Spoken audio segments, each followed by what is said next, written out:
Team India और Zimbabwe के बीच एक बहुत ही अहम मैच होने वाला है। लेकिन देखिए, यहाँ कहानी सिर्फ एक जीत या हार की नहीं है। मामला अब थोड़ा पेचीदा हो गया है और सब कुछ आकर टिक गया है गणित पर।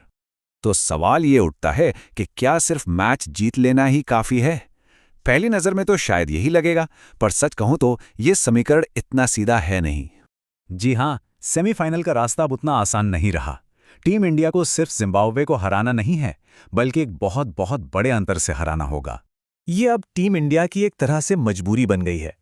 टीम की किस्मत अब सिर्फ एक जीत पर नहीं, बल्कि एक खास आंकड़े को सुधारने पर टिकी हुई है।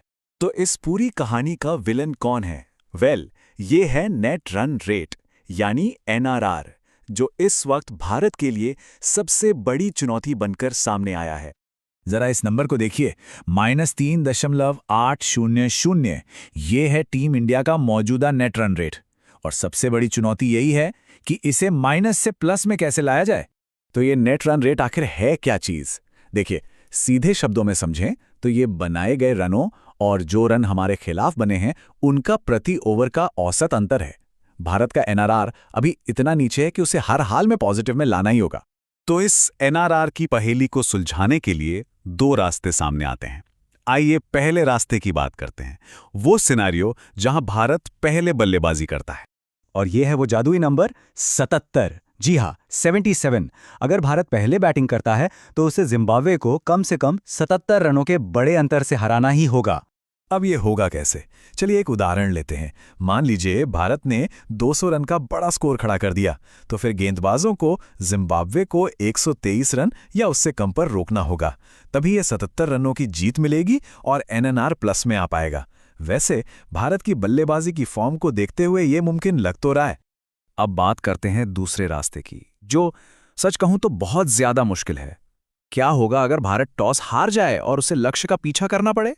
जरा इस टेबल पर एक नजर डालिए। अगर जिम्बाब्वे सिर्फ 101 रन बनाती है तो भारत को वो टारगेट सिर्फ 7.1 ओवर में हासिल करना होगा। अगर स्कोर 161 तक पहुंचता है तो 11.3 ओवर में, और अगर उन्होंने 181 का लक्ष्य दे दिया तो भारत के पास सिर्फ 12.5 ओवर होंगे। मतलब एकदम साफ है, जिम्बाब्वे जितना बड़ा स्कोर बनाएगा, भारत पर ओवर खत्म होने का दबाव उतना ही बढ़ता जाएगा। जरा सोचिए, 13 ओवर से भी कम में 181 रन बनाना, ये कितना ज्यादा मुश्किल है। तो सवाल यह है कि भारत को इन दोनों में से कौन सा कठिन रास्ता चुनना पड़ेगा। ये सब सिर्फ एक चीज पर निर्भर करता है, जो इस मैच का सबसे बड़ा टर्निंग पॉइंट हो सकता है। एक तरफ है पहले बैटिंग करके स्कोरबोर्ड का दबाव बनाने का मौका, और दूसरी तरफ है ओवरों के बढ़ते दबाव में टारगेट चेस करने की चुनौती। जाहिर सी बात है, पहले बल्लेबाजी करना ज्यादा सुरक्षित और बेहतर विकल्प लगता है। जैसा कि एक एक्सपर्ट ने कहा भी है, अगर जिम्बाब्वे ने पहले बैटिंग कर ली तो ये सपना चकनाचूर हो जाएगा, रन रेट प्लस में नहीं जा पाएगा। ये एक लाइन इस मैच की पूरी कहानी बयां कर देती है। तो देखिए, सारी की सारी बात आकर अब टिक गई है सिक्के की उछाल पर, यानी टॉस पर। टॉस जीतो और पहले बल्लेबाजी करो, यही भारत के लिए सेमीफाइनल का टिकट है। अगर टॉस हाथ से गया तो ये रास्ता बहुत बहुत मुश्किल हो जाएगा। और हाँ, इन सब के बीच वेस्टइंडीज और साउथ अफ्रीका के मैच का नतीजा भी एक अलग ही दबाव बना रहा है। तो आखिर में सवाल यही है, टीम इंडिया को सेमीफाइनल तक कौन पहुंचाएगा? एक सोची समझी रणनीति या फिर सिर्फ किस्मत? ये मैच अब सिर्फ बल्ले और गेंद का नहीं, बल्कि गणित और किस्मत का भी खेल बन चुका है।